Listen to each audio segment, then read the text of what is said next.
Did your daddy teach you how to act tough? Or more like your mama, sweeping under the rug?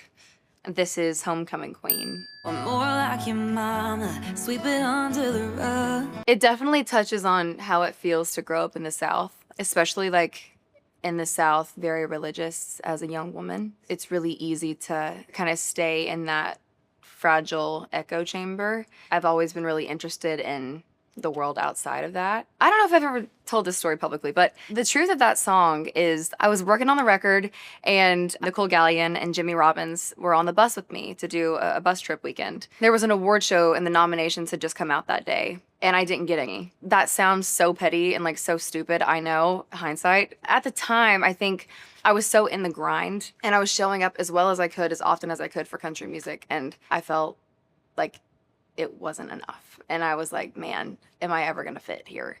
I was kind of having this whole existential crisis on the bus, and Nicole looked at me and she was like, it's so interesting that that's how you see yourself, because perception, before I knew you, you're the girl that got to Nashville and you got a record deal and your first 3 songs went #1 and you were like the homecoming queen. And I could not feel more differently about my experience. I guess that's just like, you never really know how people view you. And it's also so important how you view yourself. And I think that for me was giving myself permission to feel my feelings, but then also get out of my own way. That song in general and that whole like chapter of music, it helped me reevaluate where I was finding affirmation and kind of redefining success, because I used to think it meant statistics and numbers and how many shiny metal things you have on your shelf, and I certainly don't think that anymore.